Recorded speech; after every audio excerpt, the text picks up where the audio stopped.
let me say good evening to you all and welcome to this evening's online lecture. My name is Lucy Elvin. I'd like to thank you for supporting Birmingham Museums and joining us this evening. So this is my colleague Victoria Osborne. Let me tell you a little bit about Victoria. She's the Curator of Fine Art at Birmingham Museum and Art Gallery and has been since 2001. She looks after the City of Birmingham's collection of paintings, sculpture and works on paper pre-1900 and has a particular interest in British 19th century print, drawings and watercolours. Victoria has co-curated several major exhibitions of 19th century British art for Birmingham Museums on themes including Pre-Raphaelite art and Birmingham-born landscape painter David Cox. And most recently, she was the co-curator of the touring exhibition, Victorian Radicals, from the Pre-Raphaelites to the Arts and Crafts movement, organised by BMT in partnership with the American Federation of Arts. Victorian Radicals is currently touring museums in the US, as I'm sure many of you will know.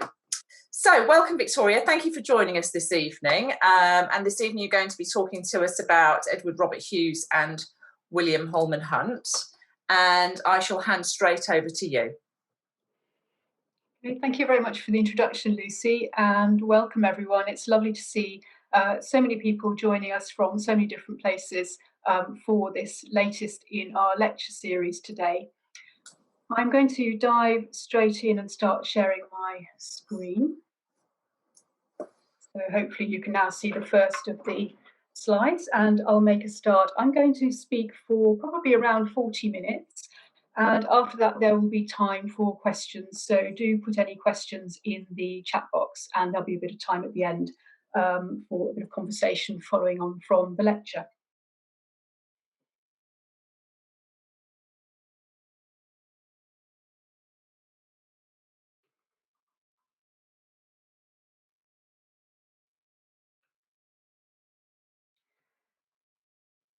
So in the winter of 1903-4, visitors to the Royal Watercolour Society's exhibition in its galleries on Pall Mall East in London would have seen these two works hanging close together on the same wall. On the left here, a watercolour portrait by Edward Robert Hughes, then the Vice President of the Society, a work described by one reviewer as a head of an exuberant red-haired boy in a blue dress, relieved against a broken-up background of green, all in the strongest colour and a most effective performance.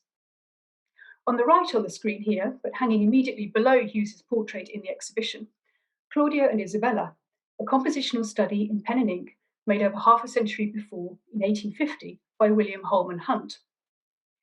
At the time of the exhibition, the veteran Pre-Raphaelite painter was in his late 70s, an honorary member of the Royal Watercolour Society, and widely regarded as one of the elder statesmen of British art. The connection between these two superficially unrelated works, made over 50 years apart, was not lost on contemporary critics.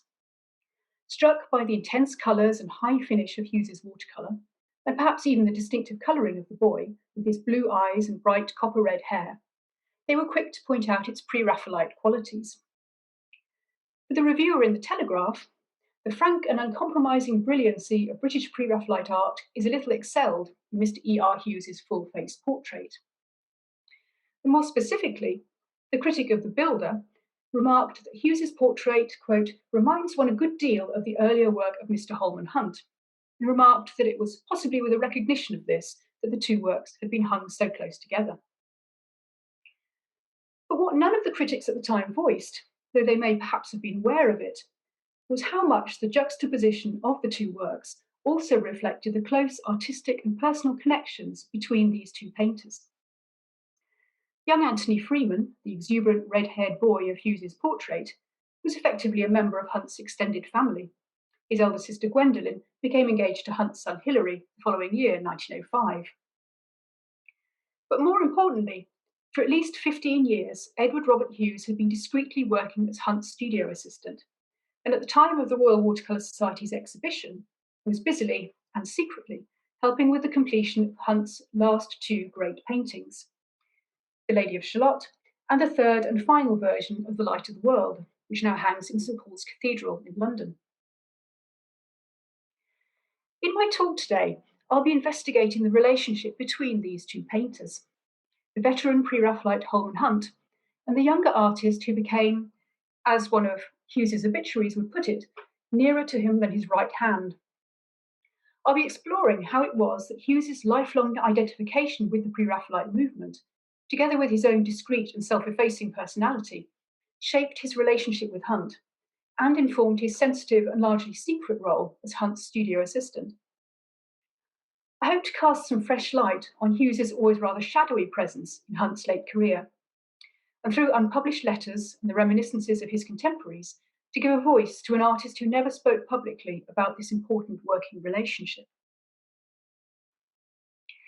Edward Robert Hughes is usually identified with a generation of British post-Pre-Raphaelite artists who were working at the end of the 19th century and into the 20th, a kind of third wave of Pre-Raphaelitism following on from the original Brotherhood and their circle in the 1840s and 1850s, and the younger artists who subsequently gathered around Rossetti in the late 1850s and 1860s. Hughes was an accomplished draftsman, and for much of his career, he made his main living from portrait commissions, often in pencil or in black or red chalk. These are two typical examples. On the left is Margaret Eleanor Morse of 1882, a portrait of the young sister of one of Hughes's friends and patrons, Sidney Morse. And on the right, a portrait of Lewis Foreman Day, designer of stained glass, textiles, tiles, and wallpaper, and a leading figure in the arts and crafts movement. Made in 1900, although the date at the top might suggest 1897, the lively portrait commemorates Day's serving as master of the Art Workers Guild, a group of architects, artists, and craftsmen, of which Hughes was also a long-time member. However, although he was accomplished as a portrait painter and draftsman, Hughes remains best remembered for his large-scale, highly finished watercolours of literary and allegorical subjects. Many of these were shown at the Royal Society of Painters in Watercolours, where Hughes exhibited consistently twice a year from 1891 to his death in 1914, and where he served as the vice president between 1901 and 1903. Among the best known is this work, Midsummer Eve, depicting a young woman captivated by luminous fairies in a woodland at dusk. This work has remained in a series of private collections since Hughes painted it in 1908, but it's become widely known through reproductions and through occasional showings in exhibitions, including the Hughes retrospective in Birmingham in 2015, which some of you might remember. Perhaps the artist's most famous work, though, and arguably his masterpiece, is Night with Her Train of Stars of 1912. Hughes personifies Night as a protective, gentle figure cradling a sleeping child in her arms. She scatters poppies, symbolising sleep and oblivion, while the stars, tiny putti carrying glowing lights, eagerly follow behind her. Presented to the city of Birmingham after Hughes's death by a committee of friends and admirers, Night with Her Train of Stars is today one of the most popular works in the city's art collection. In 1895, Hughes was asked to provide a few lines about himself for the catalogue of the first International Art Exhibition in Venice, in which he was exhibiting. In it, Hughes took the opportunity to assert his artistic identity and to explain the influences on his work. My sympathies, wrote Hughes, are with the English Pre-Raphaelites, amongst whom I was thrown in my youth and whose pictures and aims were my earliest ideals. Hughes had quite literally grown up amongst the Pre-Raphaelites. Born the son of a London clerk, he was nephew to the Pre-Raphaelite painter Arthur Hughes, who painted a portrait of him, barefoot and in his nightgown, when Hughes was 2.5 years old. You can see that portrait on the right here. When Edward Robert was born in autumn 1851, Arthur Hughes was a young artist of 19, a student in the Royal Academy schools in London, and recently introduced into the Pre-Raphaelite circle. He had discovered this radical group of young artists through the first issue of their journal, The Germ, the previous year. And in late March or early April of 1851, had met Dante Gabriel Rossetti and Ford Madox Brown for the first time. William Holman Hunt was one of Arthur Hughes's earliest Pre-Raphaelite associates. Arthur Hughes deeply admired Hunt as an artist, and the two would share a lifelong friendship. In fact, 60 years later, in 1910, as one of the very last survivors of the Pre-Raphaelite movement, Arthur Hughes would be one of Hunt's pallbearers. Borrowing the language of Arthurian legend so dear to the Pre-Raphaelites, the elder Hughes recalled his association with this round table of artists. He modestly denied that he had ever deserved a seat at that table, saying that he had only looked up from a most respectful distance. His talent and engaging personality endeared him to everyone from the first, and he was at the heart of the Pre-Raphaelites' artistic and social circle from 1851 onwards. Arthur Hughes was among those artists who contributed to the Oxford Union mural project with Rossetti in 1857, and he also took part in the Pre-Raphaelite exhibition organised in London by Ford Madox Brown in the same year, an exhibition to which Holman Hunt also contributed. Edward Robert Hughes was always close to his uncle Arthur. It was Arthur Hughes who gave the young Edward his first practical lessons in art, and his example and encouragement shaped his nephew's ambitions. As a teenager, the young Hughes, remembered by his family as a handsome, loving, brilliant boy wild for painting, left the family home to live with Arthur Hughes and his family in Putney. It was Arthur Hughes's address that Edward Robert would give when he enrolled as an art student at the Royal Academy Schools in 1868. I'm showing you here a wash drawing of the young Hughes, made the same year by Charles Fairfax Murray, who would later become Burne-Jones's studio assistant. Murray and Hughes had met as fellow students at Heatherley School of Art in London a few years before, and they became lifelong friends. Life with his uncle's family gave Hughes an early introduction to Arthur Hughes's artistic and literary friends, Rossetti, the Madox Browns, the critic John Ruskin, and the writers George MacDonald and Charles Dodgson, better known as Lewis Carroll. So that by the time he was 20, Hughes was already well connected within these networks. It was probably also around this time that he first met William Holman Hunt. The date of their first meeting is not recorded, but Hughes would later credit Hunt with being one of his earliest artistic mentors and influences.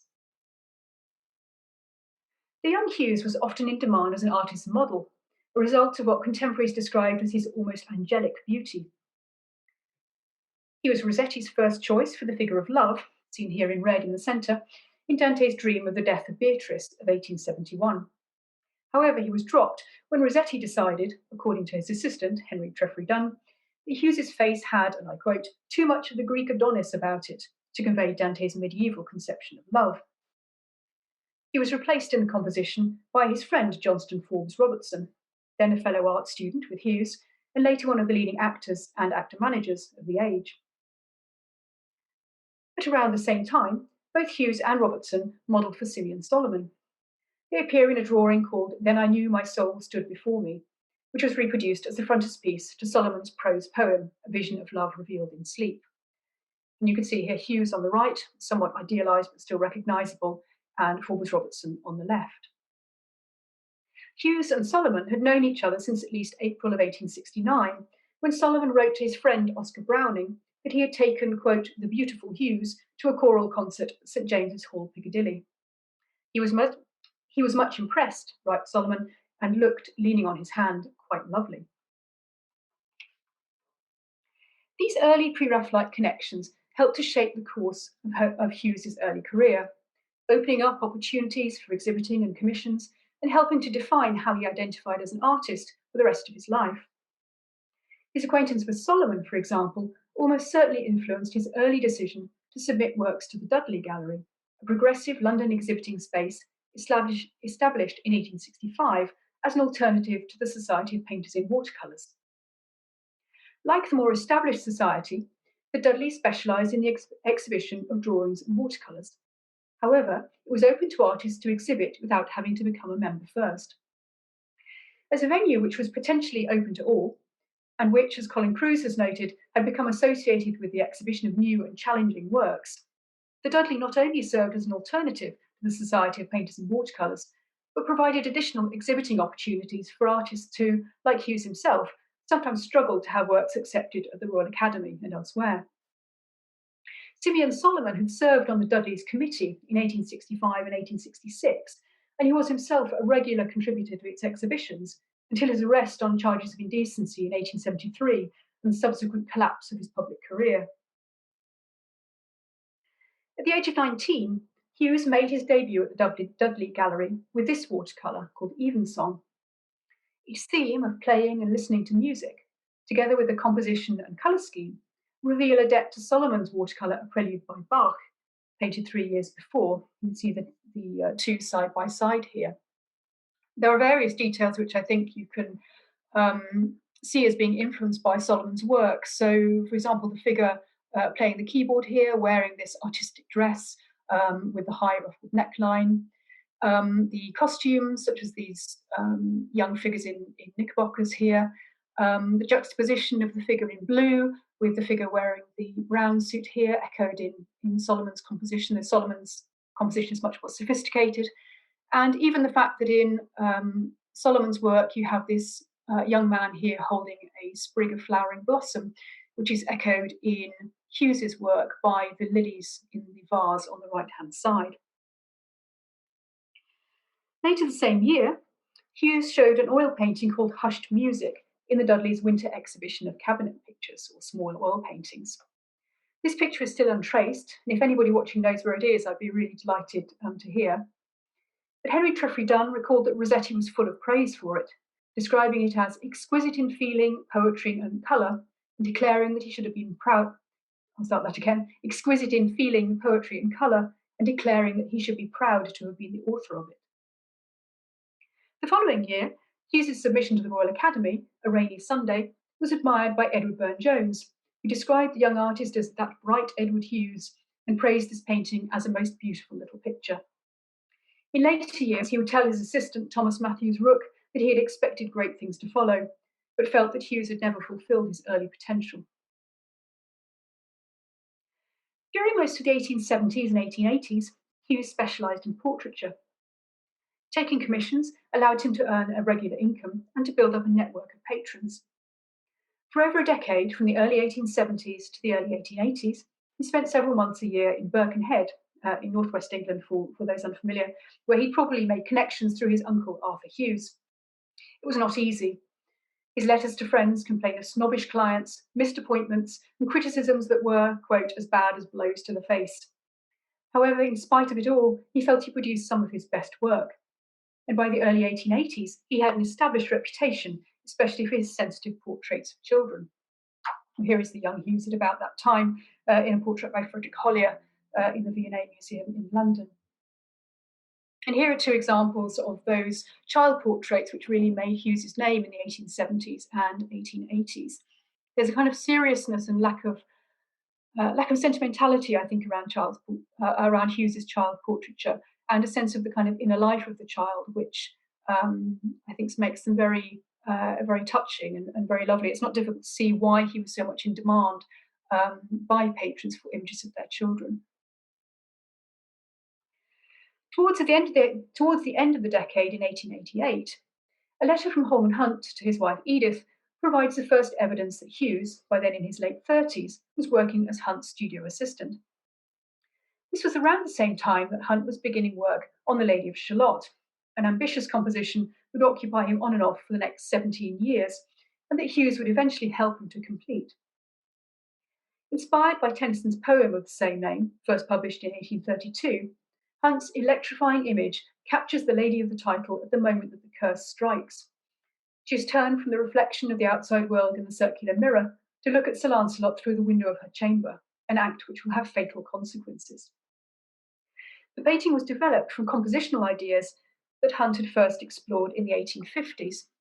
So on the left is the earliest version of the composition. So you see that some of the elements are already in place. So the circular elements in the form of the mirror in the background, the tapestry itself that she's weaving, and then the figure of the Lady of Shalott herself standing in the middle of the loom. But by 1857, when Hunt made the design that appears in Edward Moxon's edition of Tennyson's poems, with this engraving by John Thompson, or J. Thompson, after Hunt's design, you see that the design has become much more dynamic. There's a sense of the moment of the curse striking, threads flying out from the loom to entangle themselves around the figure of the lady, and the hair flying out to fill the top of the composition. And you have this really dynamic and exciting and electrifying image. And it's this that essentially forms the basis of the composition, which will culminate in the great oil painting that Hunt completed at the end of his career. Hughes's known letters of the 1880s and 1890s contain few references to Hunt, and none of them discuss the work that he was doing for him as his assistant. However, in November of 1894, he did record his delight at being commissioned to paint portrait miniatures for the Hunt family and for the sculptor Alfred Gilbert. He was always pleased and flattered to receive a commission from a fellow artist. There are two miniature portraits of Hunt by Hughes known, both of them in private collections, one of which, this one, was sold at Christie's last year. It was probably made as a result of that commission in 1894, though it's based on a photograph taken some 14 years earlier and subsequently used as the frontispiece for Hunt's autobiographical book, Pre-Raphaelitism and the Pre-Raphaelite Brotherhood. The miniature then depicts Hunt at the age of 53 and not in his late 60s, as he was in 1894 when the portrait was painted. The image is framed in an elaborate silver mount set with gemstones, zircon, rubies, diamonds, foiled green beryl, and foiled topaz, suggesting that it was worn as a piece of jewellery, possibly by Hunt's wife, Edith. Hughes's letters record that by 1901, he and Hunt were in regular contact. Hughes made frequent visits to the studio to assist Hunt with his paintings, sometimes as often as 3 times a week, and spent occasional weekends and holidays with the family at Sunning Acre, Hunt's retreat by the Thames in Berkshire. The increased frequency of Hughes's visits to Hunt's studio over the years between 1901 and 1905 coincide with the deterioration in Hunt's eyesight over this period and his increasing reliance on Hughes's support. Hunt had had symptoms of glaucoma over a number of years, but underwent a progressive and ultimately total loss of sight from around 1900. It's significant that in 1902, Hunt ceased writing letters himself. Subsequent correspondence was all dictated to his wife. Probably the last known letter in Hunt's own handwriting was one to Edward Robert Hughes. Hughes had helped the Hunt family to move house and had taken responsibility for packing and transporting Hunt's precious collection of paintings. A letter which survives in the Huntington Library in California thanks Hughes for doing wonders in the move and refers to him as my dear right hand. Hughes's letters during the period of his assistantship with Hunt reveal his sense of privilege in being allowed to join the inner circle of an artist for whom he had huge admiration. He habitually referred to Hunt as the maestro, the master, and his reverence for the veteran artist was obvious. The maestro himself is to be there, he wrote before one visit to Sunning in 1901. He comments on the pleasures of being allowed to browse one of Hunt's portfolios of old drawings, studies for his great works The Hireling Shepherd or The Finding of the Saviour in the Temple, and speculates about the works of art stored in a locked room in what he calls Hunt's house full of treasures, which was said to be full of good things. Hunt's sight was increasingly poor, and his health was sometimes fragile, but his energy and determination were unflagging. He grudged every hour not spent in his studio, wrote Hughes. How he does work, and what an amount he hopes to accomplish still. By mid-1902, Hunt had 2 major pictures in progress in his studio: The Lady of Shalott and a large replica of The Light of the World, which he had begun some 2 years earlier, in 1900. This was the 3rd version of a composition that he had first painted in 1854 that hung in Keble College in Oxford. The image depicts Christ as the light of the world, inspired by a text from the book of Revelations. Behold, I stand at the door and knock. If any man hear my voice and open the door, I will come into him and will sup with him, and he with me. Frustrated by the limited access available to the prime version in Oxford at the end of the century, Hunt intended the new version to find a home in a collection where it would be on free and permanent public view, but where it would also represent a final and lasting contribution to his artistic legacy. In the summer of 1902, Hunt told his neighbour Henry Cunningham of his frustration in attempting to work on the 2 pictures. I quote, "My sight enables me, although slowly, to discover what is wrong, but not to finish what I do in correction." Hughes was assisting with the drapery in The Light of the World at the time and working under Hunt's direction, but the process was slow and frustrating. "My assistant is extremely patient," wrote Hunt, "but of course he can't always understand what I want. I have found more than once that on leaving this to him, the plan of the folds gets lost and I have to begin again. The full extent of Hughes's collaboration with Hunt, in terms of exactly who painted what, has always been to some degree shrouded in mystery. Given the sensitivity of producing paintings that bore his own celebrated name, but which were partially executed by another hand, Hunt was reluctant to speak openly about Hughes's role, and the discreet and self-effacing Hughes was inclined to play down his own involvement. The art historian and collector Randall Davis, who enjoyed a long-standing friendship with Hughes, claimed in the magazine The Queen, after Hughes's death, that the only time he knew his normally unflappable friend to be at all ruffled was when he felt Davis had given him too much credit for the success of The Lady of Shalott. Davis was convinced that although the composition was Hunt's, what he called its beautiful colour effects were largely attributable to his assistant. In fact, this was seen to be disproved by the existence of a small version of the painting, dated by Judith Bronkhurst to a 5-year period between 1887 and 1892, which you can see on the left here, which shows the colour scheme to be in place before Hunt's eyesight began to fail, and hence presumably before Hughes had any serious involvement. Nonetheless, Davis remained convinced that he was right, and Hughes's flustered denials did nothing to change his opinion. It remains difficult to identify how much of the final painting of The Lady of Shalott was Hughes's work.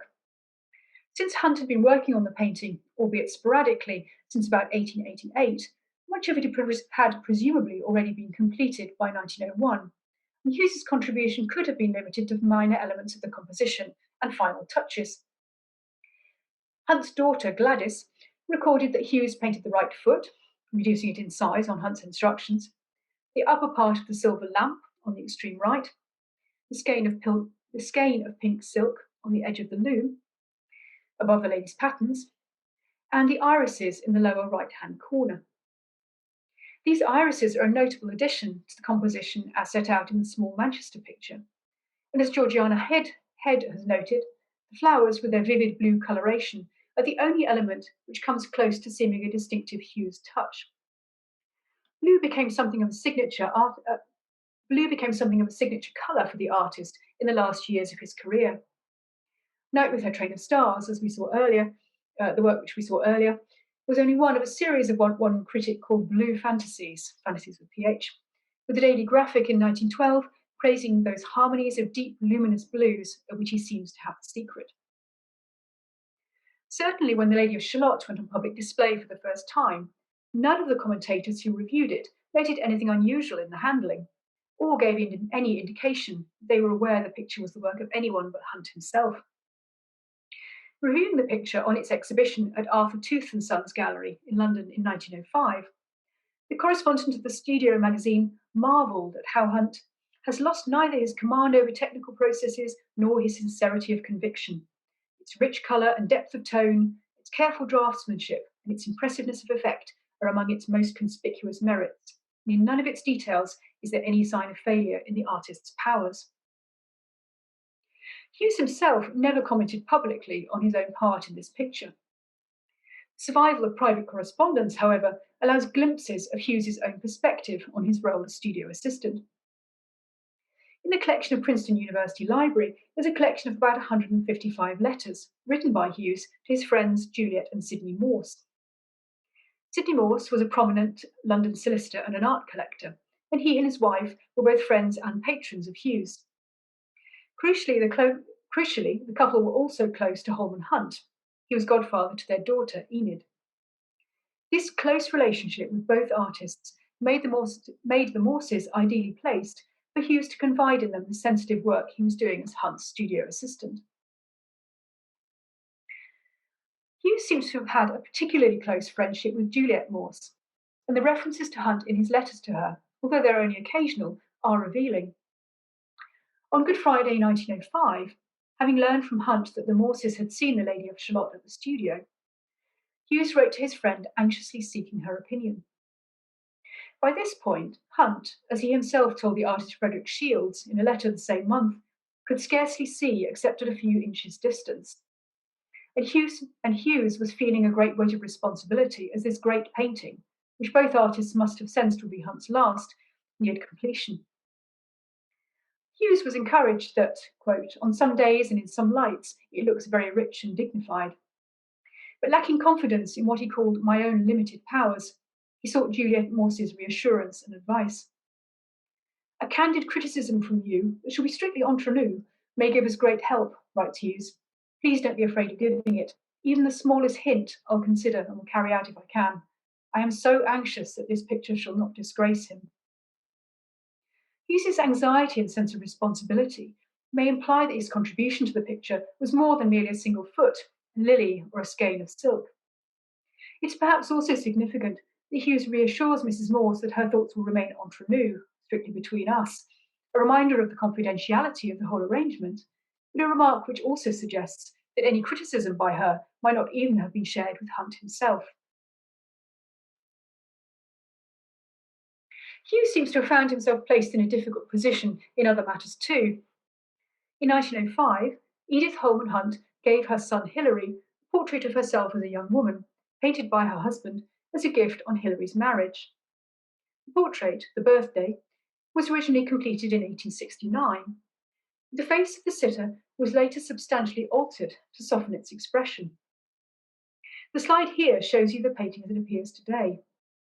Unfortunately, I'm not able in this presentation to show you a comparative photograph of the portrait as it appeared before the alterations. It is reproduced in the 1913 second edition of Hunt's Pre-Raphaelitism and the Pre-Raphaelite Brotherhood, if any of you want to look it up. But I've been foiled by COVID in this instance, and I'm not currently able to access the copy at the museum to be able to photograph it. However, I think even in this image of just the painting in its current state, a comparison between the face in the portrait and other key areas, notably the hands, reveals that two different artists are at work here. You can see here in this left hand of the sitter, it's painted very crisply, there's a high degree of finish, and the flesh has a distinctive slight sheen on it, which is very typical of William Holman Hunt's handling of flesh. By contrast, the face has a rather matte, soft, blurred quality, and the expression too is rather unfocused and dreamy, which is very typical of Edward Robert Hughes, but which unfortunately in this portrait rather weakens the depiction and makes, I think, the expression rather insipid.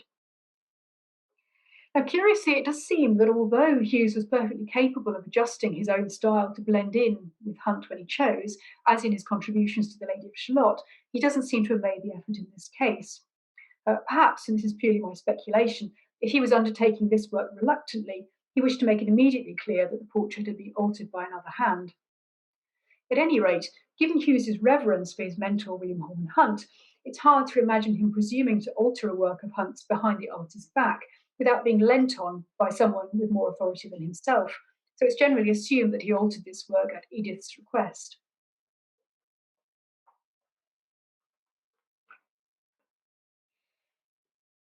We've seen that Hughes felt able to discuss with his friend Juliet Morse his contribution to The Lady of Shalott.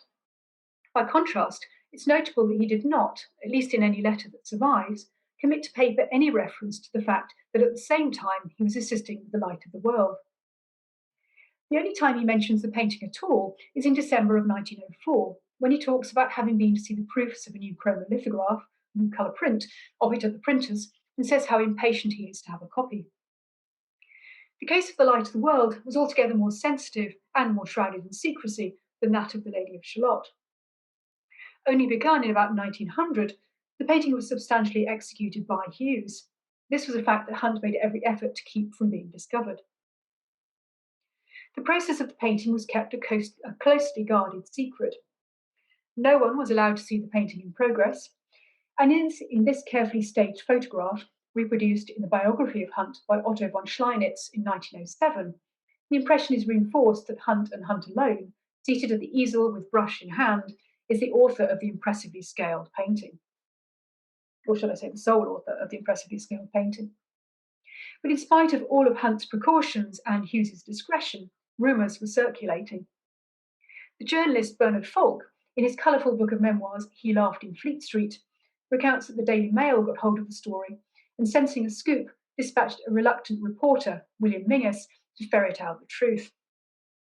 On arrival at Hunt's studio in Kensington, Mingus was met not by the artist, but by Edith, who, when she heard the purpose of his visit, promptly and quite reasonably threw him out of the house. The Mail did not get its story. But rumours and concerns over the status both of this work and of The Lady of Shalott persisted. In 1906, a campaign was launched to raise money to buy The Lady of Shalott as Hunt's great last completed work and present it to the nation. The letter inviting subscriptions was careful to include a line reassuring potential donors of the painting's authorship. It stated that, though owing to failing eyesight, in the last year of work upon the canvas, Mr. Holman Hunt was assisted by a friend, no line, tone, tint, or portion of the design, to the least detail, was determined by any but himself. It is a picture that the artist is content to be judged and remembered by. By December 1906, the campaign had been promised donations of over £1,000, that's well over £100,000 in today's money, including a single pledge of £250, equivalent of over £26,000 today, from George Howard, 9th Earl of Carlisle. Ultimately, though, the appeal failed when the Chantry trustees rejected the opportunity to buy the picture for the nation. As Judith Bronkhurst has discussed in her catalogue raisonné of Hunt's work, the substantial asking price of £7,000, nearly £750,000 today, was certainly a factor. The doubts over the painter's authorship almost certainly affected the decision. The following year, the Chantry trustees did agree to acquire Hunt's The Ship, painted in 1875, not 1975, and thus entirely from the artist's own hand without any shadow of doubt. The ship was duly acquired for the National Collection to mark the artist's 80th birthday in 1907. Canon Rawnsley, chairman of the Holman Hunt Picture Fund Committee, which had led the appeal, wrote to the Times to mark the gift. But although he celebrated the acquisition of any work by the artist for the nation, his disappointment at the loss of The Lady of Shalott in favour of what he described as a lesser work could not be concealed. Hunt was eventually forced into making a public explanation of his reliance on studio assistants in December 1906. The Manchester Guardian, reviewing his retrospective exhibition at the Leicester Galleries in London, had alleged that although The Lady of Shalott was an original Hunt composition, the execution of it was effectively entirely by another hand. Hunt immediately responded with an explanation and a defence, and I'll read it in full, although it's a few lines long. When my great defect of sight came to me, I could still see, as I can now, well enough to distinguish the different hues of every colour on the palette when brought close enough, and I could also tell the forms when I looked at them singly. I can still do so much as to enable me to oversee and direct a man working for me. Soon after the defect began to show itself, I found it undesirable to work without having an assistant by me to see that the colours were blended before they dried. Although I could express the forms, colours, and expressions of things, I was always in danger of leaving the colour between the highlight and the shadow unblended. I therefore obtained the services of a competent artist, Mr. Edward R. Hughes. Hunt was careful to play down Hughes's contribution, which in reality appears to have been rather more than simply blending the colour between the highlight and the shadows. But just as significantly, I think, Hunt put a very particular spin on the relationship between himself and Hughes. In his concern to emphasise how entirely professional and above board the arrangement was, he reduced Hughes from a long-standing friend to just a contracted employee, and moreover, one who was no more than a competent artist, a mere journeyman painter. Had Hunt's hand not been forced by the publication of that review in the Manchester Guardian, it's very unlikely he would have publicly credited Hughes for his contribution, or at least not explicitly. It's significant that in Hunt's autobiographical book, which we've heard mentioned, Pre-Raphaelitism and the Pre-Raphaelite Brotherhood, which he was working on during the period of their collaboration, which was published in 1905, Hunt made no reference to having had any help in painting The Lady of Shalott, and made no mention of the final version of The Light of the World at all. However, there is a brief but expressive nod to his assistant in the fact that Hughes is mentioned and praised in the book as a late torchbearer for the Pre-Raphaelite movement, credited, along with Cecil Lawson, as one of the, quote, able neophytes, well capable of representing not only the literal truth, but the healthy poetic spirit of our principles. Perhaps Hughes was intended to read into this compliment a coded reference to his years of service, not only to the Pre-Raphaelite movement in general, but to Hunt in particular. Hunt's active life as a painter effectively ended with the completion of The Lady of Shalott. Poignantly, he admitted in an interview in December 1906, "Today it is true that I can never paint again. 2/3 of my ideals are unrealised." 2 years later, in 1908, he attended the unveiling of The Light of the World in St Paul's Cathedral, and you can see it here in situ. The picture had been purchased by Charles Booth, the social reformer and shipping magnate, who had donated it to the cathedral and agreed in discussion with the Hunts where it would be installed. It's not clear whether Edward Robert Hughes attended the ceremony, but ahead of the unveiling of the painting, Booth wrote to Hughes with his thanks for everything he had done, and significantly with a cheque in acknowledgement of his work. "For you, I know it was a labour of love," wrote Booth, "but for me it remains a debt which you must not refuse to allow me to recognise." As Hunt's painting career came to an end, so too did Hughes's assistantship, but he remained close both to Hunt and to his wider family. In 1907, he was in touch with Hunt's daughter Gladys, seen here in an untraced portrait drawing made somewhat earlier in 1901 during the period of his assistantship. He gave Gladys art lessons and encouraged her interest in short drawing. Around the same time, Hughes painted a copy of Hunt's self-portrait of 1867 for the Hunt family. The original self-portrait is in the Uffizi Gallery in Florence, and Hughes's copy now hangs in the Athenaeum Club in London. A measure of Hughes's continued closeness to the artist's family is the fact that when William Holman Hunt died on the afternoon of the 7th of September 1910, his family immediately sent Hughes a telegram to let him know. Hughes was away from London when he received it, but he joined the Hunts early the following morning and stayed with them all that day. In a letter to Juliet Morse, he left a touching account of his impressions of seeing Hunt laid out on his deathbed, looking, as he said, like an ancient marble reposing statue on a tomb. Hughes was one of the few people present when Canon Wilberforce, who later officiated at the funeral service, led a moving service of prayer for the family at Hunt's bedside.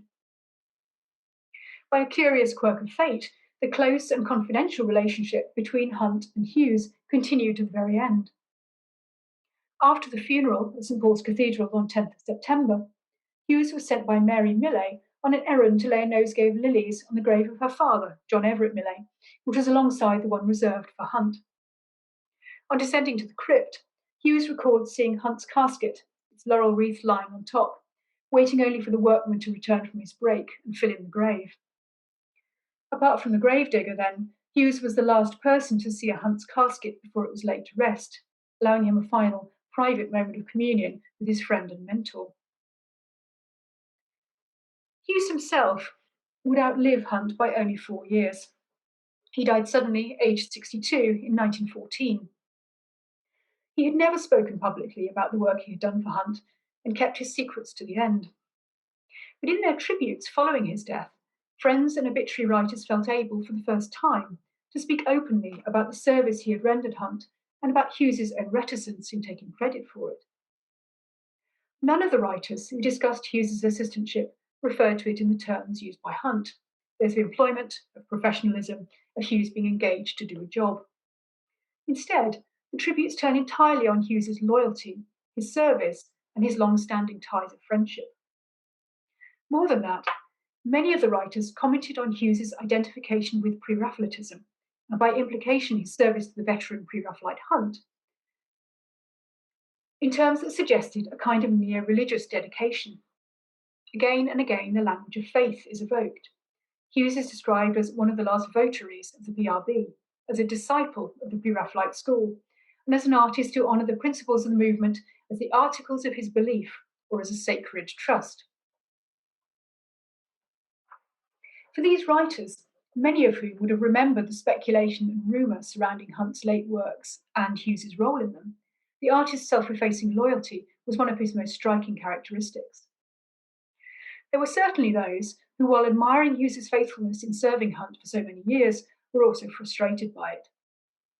They felt that Hughes's adherence to Pre-Raphaelite principles, by 1914 seen as outdated and unfashionable, had cramped and limited him as an artist. Given his admiration for his friend and mentor, however, not to mention his own habitual modesty. Hughes would probably have taken it as the highest compliment to be remembered, as the Times did in its obituary, as William Holman Hunt's son in art and in lifelong friendship. So I'm going to end there. I've stopped sharing and I'll hand back to Lucy. Shall just unmute myself. Thank you so much, Victoria. That was absolutely brilliant to hear about it in so much more detail. When did you actually start studying the Pre-Raphaelites? Well, it really started when I came to Birmingham. I used to work at York Art Gallery before that, where there were, I think, there were 2 Pre-Raphaelite drawings, and then I came to Birmingham, where there were 3,000 Pre-Raphaelite things. So when I came to Birmingham, I became interested, but I became interested in Edward Robert Hughes in particular about 10 years ago, and so he's been my pet project for a number of years. Okay, well, I've got a question about Hughes here from John in Nottingham. Hi, John. Nice to have you with us again. Did E.R. Hughes feel the need for an assistant later in his career? I'm not aware that he had an assistant. I suspect he wasn't working on the kind of scale or in the kind of prolific way that he necessarily needed assistance. He was also not particularly well off, I think, so he wouldn't necessarily have been able to afford to employ an assistant, though he did certainly employ professional models for his work. So really later on in his life, he was relying on the money that he raised by doing his commissioned portraits and also by occasionally selling his large works at the Royal Watercolour Society. So he was a kind of able to earn a living by his art and occasionally by some teaching. He took a life drawing class as well in London, but he wasn't operating at the kind of level of William Holman Hunt, even towards the end of his career. Thank you very much. I hope that answers your question, John. And you just mentioned size there a moment ago, and you showed us the miniature portraits. Is that common for people of that level to be painting miniature portraits for jewellery and the like? And when you say miniature, what constitutes miniature in size?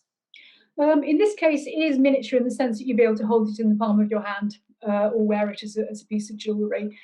So it is very tiny. Hughes himself didn't do very many miniatures, I think because he found they were very time consuming.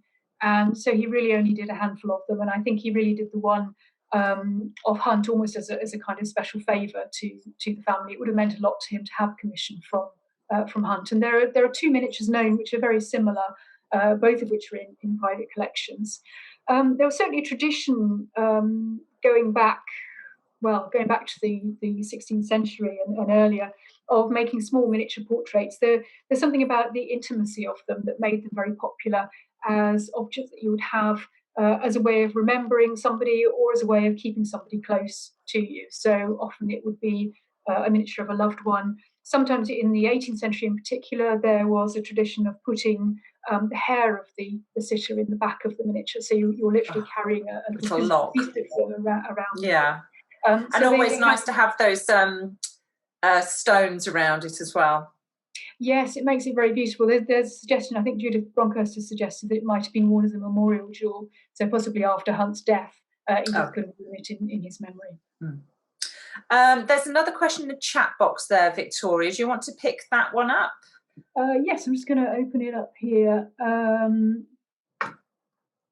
might have to scroll right to the bottom. Yes, so there's one here about E.R. Hughes's blue fantasy pictures. These really, some of the question, I don't know if everyone can see the chat. So somebody has asked, Rachel has asked, how does the period during which E.R. Hughes was working on the blue fantasy pictures relate to the time he was helping Hunt? Really, those he's making during the last 10 or so years of his career. So it's largely after he stopped working with Hunt. Those pictures do show a very strong Pre-Raphaelite influence, but they're shaped really more by the example of artists like Burne-Jones and Simeon Solomon, those artists in the second wave of Pre-Raphaelitism who were painting these rather kind of mystical, symbolist pictures, often of these kind of allegorical subjects. So Solomon, for example, did a lot of images which personify night, and those are very much kind of influential on Hughes in his own work. Paul has asked, I watched a documentary that speculated that Vermeer used a mirror or special lens to enable him to paint in great detail. Would these have helped Holman Hunt to overcome his eyesight issues? I think, unfortunately, the issues that Hunt had were just too serious, really, for any kind of optical tool to have helped him. He had glaucoma very seriously, and he did have an operation. I forget exactly when he had it, but he did have some surgery on his eyes, which is quite a kind of frightening thought around the turn of the 20th century, really, in terms of what that would have involved. But really, his eyesight deteriorated to a point where it was just too difficult for him to be able to work on those pictures. I suspect as well the difficulty with working on that sort of scale is the fact that you have to be able to see things close up to see the detail, but also to be able to step back to see the overall composition. I think that's something where his eyesight problems just didn't really enable him to do that. Hence the need to work with an assistant. Okay. And then I've got a question here in the Q&A box from Rodney. Hi, Rodney. Thanks for your question. Why have we never seen Night with her train of stars during our many visits to Birmingham Museum? Is it not on public display? Well, Rodney, it is quite regularly on public display, but unfortunately it can't be on permanent display. So it can't be consistently on display all the time because it's a watercolour. So it's sensitive to damage by light. So we show it for short periods and then it has to return to store to rest. So it has been out on display within the last year or so in the Pre-Raphaelite galleries, but it usually comes out for between 3 and 6 months at any one time, then it has to go back in store. If it were just its popularity that defined when it was on display, it would absolutely be on display every day of the year. But unfortunately, for its own protection and particularly for the preservation of those very rich colours, those rich blues, it does have to spend a proportion of its time in store, unfortunately. And if you'd like to hear more on display conditions and how light and other things affect works in our collection, Jane Thompson-Webb, who is our she's head of collections, isn't she, Victoria? No, she's conservator, leader for the conservation team. Yes, perfect. Thank you. Sorry, Jane, for not knowing off the top of my head. But Jane is doing one of our lectures on the 16th of February, and it's about things like that and how light affects tapestries and paintings, why some of our galleries have the lights dimmed and the like. So that is called Determining the Life Expectancy of the William Morris Holy Grail Tapestries. But Jane will talk more broadly about the effects of the environment. Yeah, I definitely recommend that. Jane is amazingly knowledgeable and highly entertaining as well. And if you're at all interested in Pre-Raphaelites, then the opportunity to hear more about the Holy Grail tapestries, which are one of the great treasures really of Birmingham's collection, is not to be missed. Thank you very much, Victoria. Everybody's saying thank you on the chat box. Really enjoyed learning more about the wonderful works that you talked us through. Thank you very much. Excellent talk. And we'll have many more thank yous coming through on the chat box. So that brings us to a close for this evening. Thank you again, Victoria, for your time this evening and sharing your knowledge, your expertise and your research. And thank you to everybody for joining us and supporting Birmingham Museums.